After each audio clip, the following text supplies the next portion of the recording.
Okay, we're about to delve into the next edition of the Horseman's Voice.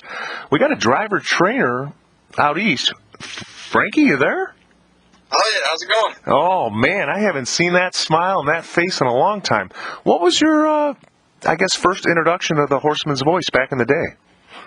Oh man, I probably met you right around when I went into high school, maybe 2002, 2003. All right, well, you're a father now? I mean, last time I talked to Boomer, he said you're a dad. Is that right? Yeah, I have a son I was about 2.5 years old. Okay, so what generation, are you, and what generation is your son going to be? I would be third generation. Both my sides of the family. My mom was in it. Her dad was in it. My dad, and then his father. So yeah, I'd be third generation. I'd be fourth generation.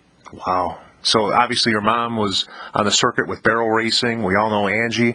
And what about on your father's side and Joe Marsh Jr.? I mean, what type of influence? Let's start with your grandfather, Joe. Oh yeah, he was an incredible horseman. I learned a lot from him in the limited time that I did get to be around him and experience the stuff in the barn and whatnot. But yeah, top of the line right there. He taught my dad everything he knows. Pretty much, he did all the driving.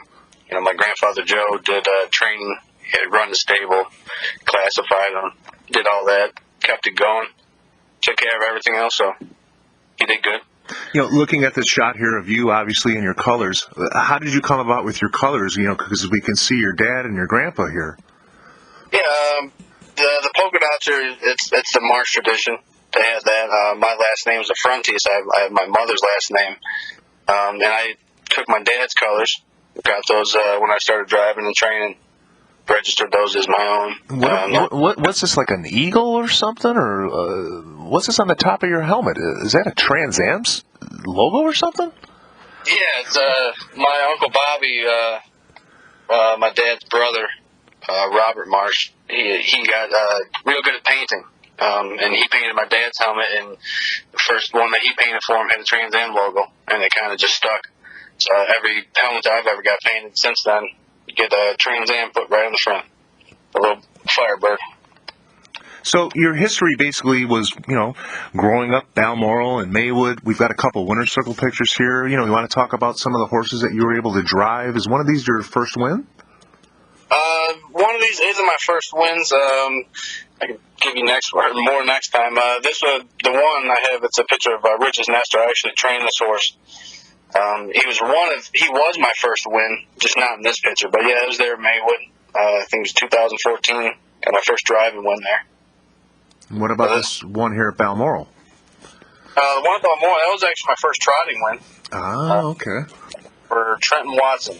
When I worked for him, he was based out of Southern Illinois, down there in Fairfield. And yeah, that was my first trotting win. She was a chocolatier mare. So, what about just growing up on the backside and being around racing your whole life? It's obviously in your blood. What are the day-to-day things you're doing on the racetrack? Oh, it's a 7-day-a-week job when you're racing horses or taking care of any horses. No matter what you do, I was in and out of it a couple times, going through high school, out of high school.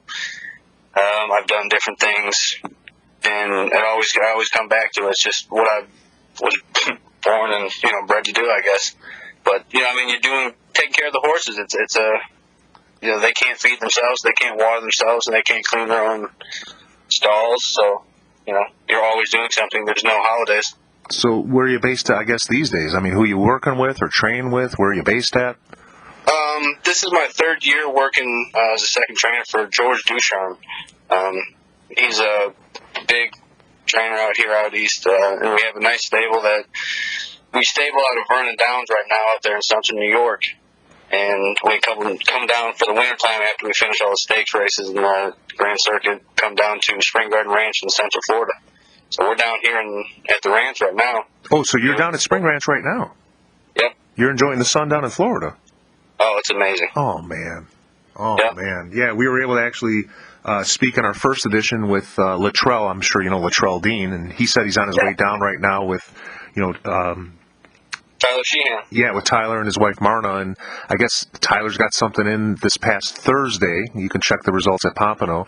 So I guess after he races on Thursday, he's turning around, picking up Luttrell, and coming back down.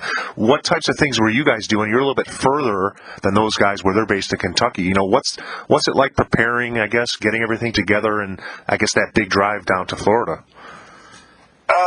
Getting towards the end of the year, you kind of start to prepare for it. You look forward towards. When you're running up and down the road, racing constantly, you really don't have a whole lot of time to think or prepare. I mean, you have incredible barn staff that we work with.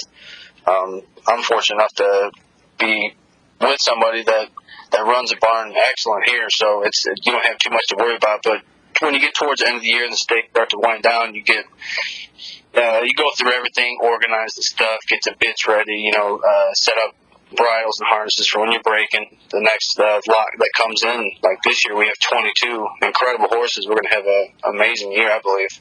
And so they all yearlings? I mean, going into 2-year-old season, you still have some 3-year-olds. What does the stable currently consist of? The last couple of years, we've had about 45 to 50 horses. Wow. This year, 22 babies, so 22 yearlings that are going to be 2-year-olds, and about 18 to 23-year-olds, so 2-year-olds that are turning 3 that will be coming back for their sophomore season. And we bring back the ones that have done good, had good 2-year-old seasons or whatever. They're promising going to be 3-year-olds, so bring back some powerhouses, I think. Is there any specific horse that George likes to train that you're being second trainer for? I mean, is he more of a pacing guy or a trotting guy, or? He's more of a trotting guy. He won the Hamiltonian with Royalty for Life. Of course. 13. Yep.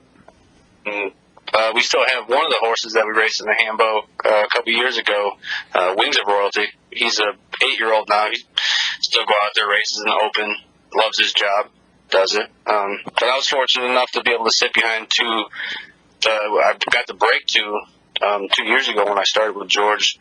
Really nice horses. One raced in the Hambo Oaks this year, and one raced in the Hamiltonian. So that was pretty incredible, to be able to see 2 horses that I broke racing those big races. So we've got this image here of you. I guess you said it was at Lexington, outside of a shed row.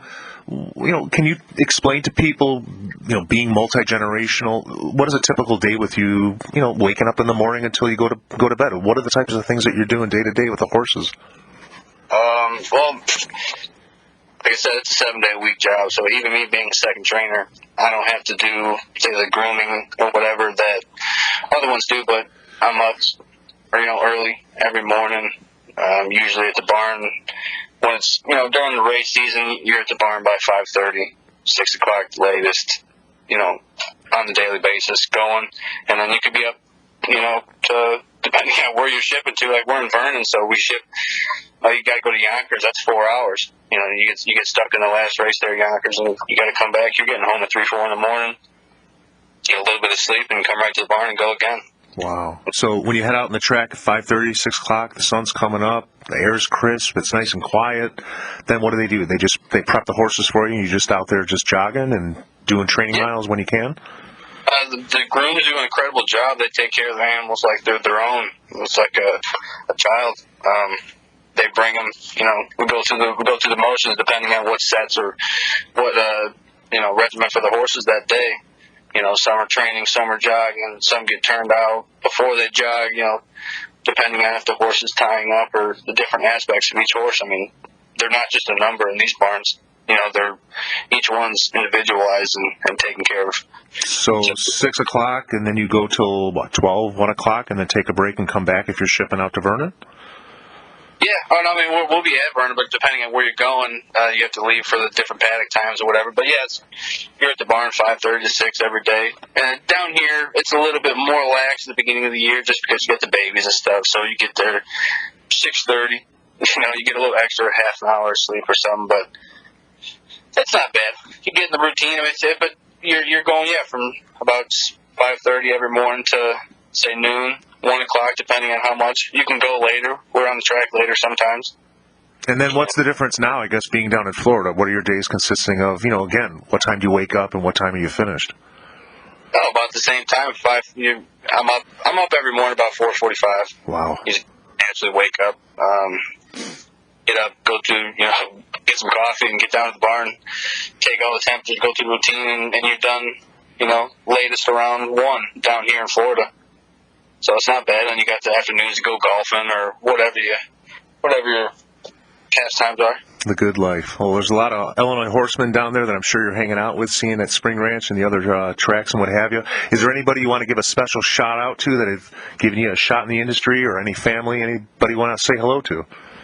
Yeah, it was an incredible learning from my father, Ronnie Marsh, and my mom, Frankie Affrunti. They're incredible horsemen themselves. I appreciate it. I've been lucky enough to be able to work for Nancy Tactor and some good guys, Dan Daly, and now a couple years for George Ducharme. Hopefully be able to get my foot in the door sooner than later and have my own stable, become a powerhouse. There you go. Frankie Affrunti. How can we get in touch with you, Frankie? Anytime. Email, call. All right. Well, you can look for him on Facebook, social media. He's down in Florida now if you're looking for him, working on that tan. It was great talking with you, Frankie. All right, sounds good.